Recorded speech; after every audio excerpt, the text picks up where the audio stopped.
Oh, sorry.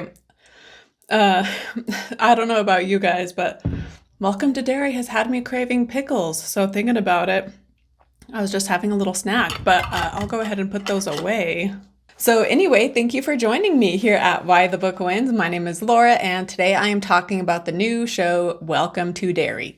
Welcome to Derry, because this is, of course, a spin-off story which is based in the universe of Derry, Maine, created by Stephen King in his book It. And the first two episodes, at least, have been directed by Andy Muschietti, who is the same guy who directed the 2017 and 2019 adaptations.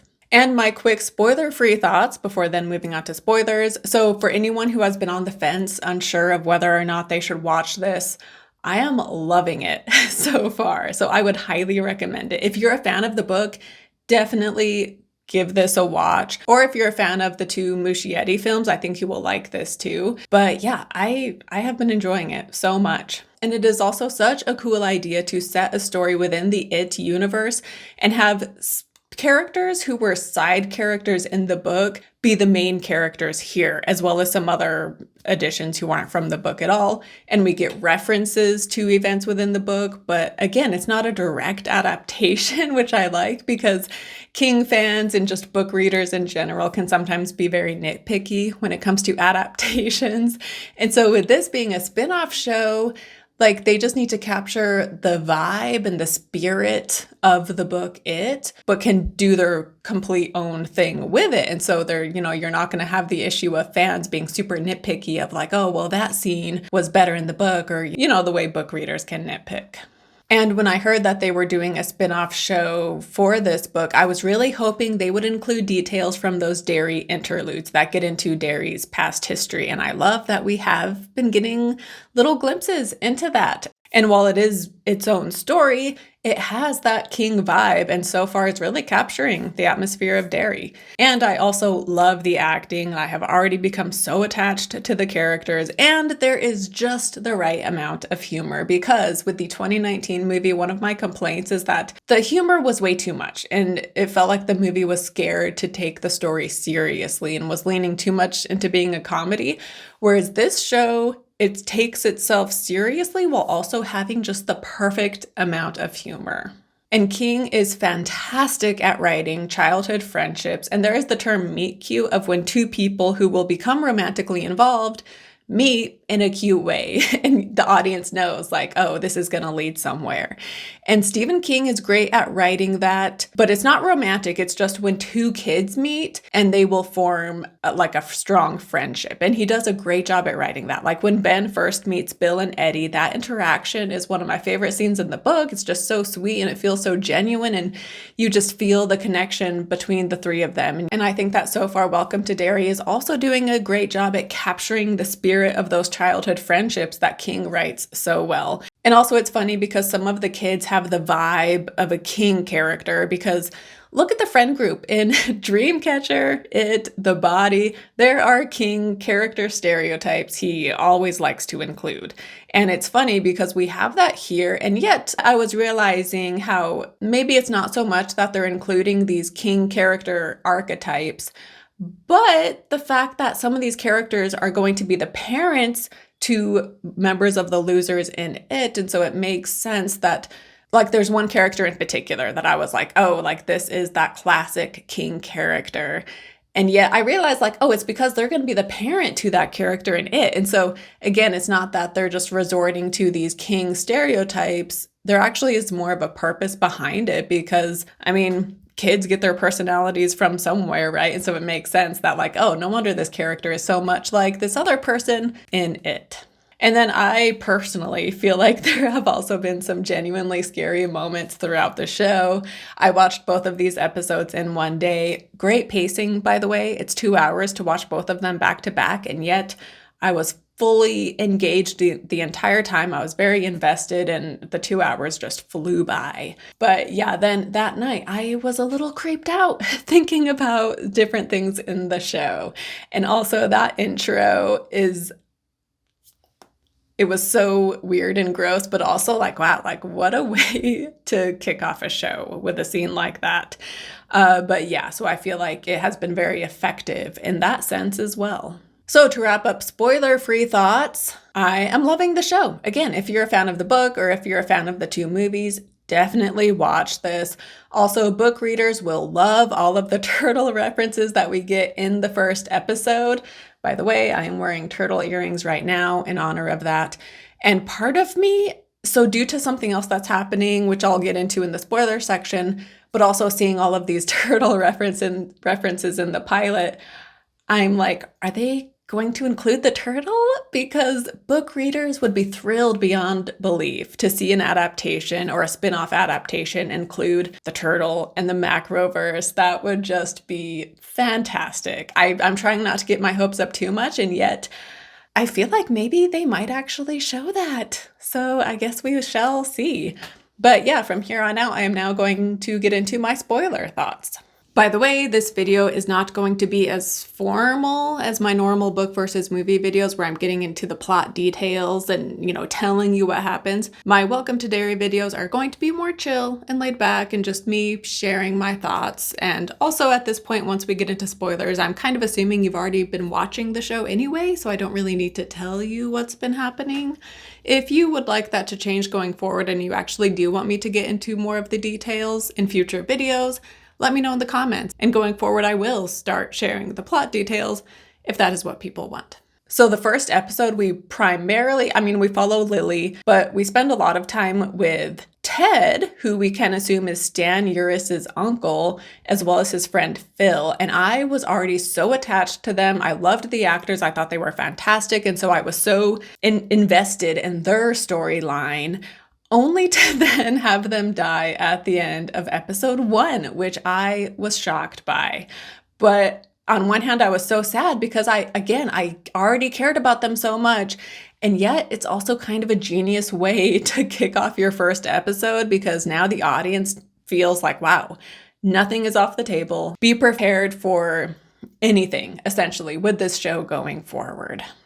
But I do love how we see how Pennywise, as always, is using the character's guilt against them, as we see with those two as well as Lily, and how they all suspect the other of crying in the movie theater. And then when the movie starts playing, the light comes on and we see that they all had been crying. That was such a fantastic scene. But of course, they're all trying to figure out what happened to their friend who has gone missing, and they all feel guilt about the way they treated him. And so, yeah, he shows up in the movie and he's guilt tripping them. Of course, it's not really him, it's it. But I also loved the movie scene because in the first movie, when they're playing the projector movie reel, that is one of the most memorable scenes from the first movie as far as Pennywise. There's so many memorable scenes in that first movie now that I think about it, but him with the projector is such a fantastic moment. And so I do love them sort of referencing that here. But yeah, the flying baby thing, that is not a reference to anything that we saw in the book It, as far as I can recall. I read it this past summer in June or July, somewhere around there. But yeah, the beginning of the movie when she gives birth to that thing was so gross and weird. And again, I think it's a great way to start the show, but it was also just so weird. And I also love how, the wholesome family in the car that ends up not being of this world and some sort of Pennywise creation has the same juxtaposition that we see throughout the show, because it is set in 62. So we have the bright retro colors and music and, wholesome small town USA. Yet there is an unsettling vibration below the surface. And it was sort of reminding me of Blue Velvet, right? With the beginning of that movie where we see below the surface and it's not all blue skies and roses. And also I love that it's placed in 62 because in the book, the children's timeline is in 59. And so the miniseries still has it take place around that same time. But of course, the newer adaptations, the children's timeline is in the 80s. And so I love seeing a modern adaptation that reflects a time period closer to what had been in the book. And so I'm loving the retro time period as well. And also it shows up every 25, 27 years. It's not an exact thing, but it's around 27-ish years or so. And so with that in mind, it makes sense that this is taking place in 62 because we know it will again show up in the late 80s within, as far as the movie universe is concerned. And then to move on to episode 2, so we no longer have Ted or Phil, But we do have Ronnie and Lily still from the first episode, as well as Marge, who is friends with Lily. But Marge is the one where I was thinking how she is so much like Richie, when it then dawned on me that she is going to be Richie's mom, and we also see who will eventually become his dad. And their moment in the hallway was another funny moment that I loved. But I'm also just liking Marge as a character because she is so desperate to fit in with the mean girls, but she also truly likes Lily, and yet Lily's weirdness is going to mess up her friendship with the popular girls. And I'm calling Lily weird because that is how she is being perceived by her classmates. But of course, she's not being weird. She's been severely traumatized because her dad died in a pickle factory explosion. Hence the references we get to pickles throughout the first 2 episodes. But also then at the end of episode 1, she has the whole movie theater experience. And so of course she's acting the way she is. But to Marge, Lily, it's like she's talking crazy because the stuff she's saying, Marge is just like, this makes no sense. So yeah, that's why I call Lily weird, is because that is how she is being perceived. But back to Marge, I'm assuming that over time, she will just leave the popular girls and fully befriend Lily and maybe have her own Pennywise experiences. Although she stays in Derry her whole life. And so with that in mind, when you stay in Derry, you remember your childhood like we saw with Mike. And so that means if she were to have a Pennywise experience, she would remember it into her adulthood. And so considering that, maybe she won't have any experiences with Pennywise, and maybe her character will stay just, obviously she's a key character, but it's not necessarily connected to the Pennywise drama going on with Lily. But also in the end of this episode, Lily is at Juniper Hill, so I'm assuming she won't be there too long and she will remain a key character and she'll be let out soon enough. But yeah, anyway, I'm loving the character of Marge, basically is where I'm going. I think, again, all of the actors are incredible. And yeah, even if she doesn't have any Pennywise experiences, again, I'm just invested in Marge as a person and seeing her character arc, right? Because right now she cares so much about fitting in. And I assume that over time, her integrity and what she knows to be right is going to win out.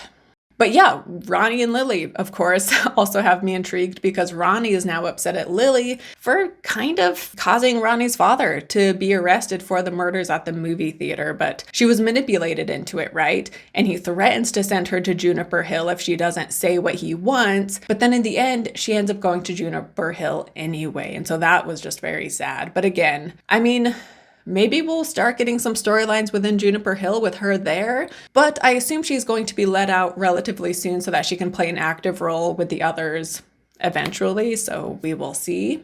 But then Ronnie, we see her meet Will Hanlon, who of course will become Mike's dad. But they meet in detention and he smells like a stink bomb. But then he's sharing his love of science and he says, maybe I stink, or maybe I'm covered in stardust, which was such a cute line. And it was one of those parts, again, that felt very King-esque of children and just how sincere and endearing they are. And so I loved this moment with him. I loved him and Ronnie meeting. Ronnie isn't going to become Mike's mom, but clearly her friendship with Will is going to be important, I would assume. And yeah, I just loved their meeting, and I'm already loving Will as a character as well as his parents. Because speaking of the Hanlons, Will's dad, Leroy, so it would be Mike's grandfather, we see that the military, he is in the Air Force, and we see that the Air Force is trying to dig to where Pennywise sleeps. And Dick Halloran is here, which he was in the book too. He was in a Derry interlude section that related to Mike's dad. But this aspect of him using his powers to help the military access something within the earth that contains, this insane level of fear is very unexpected. I didn't see that coming, and it has me very curious.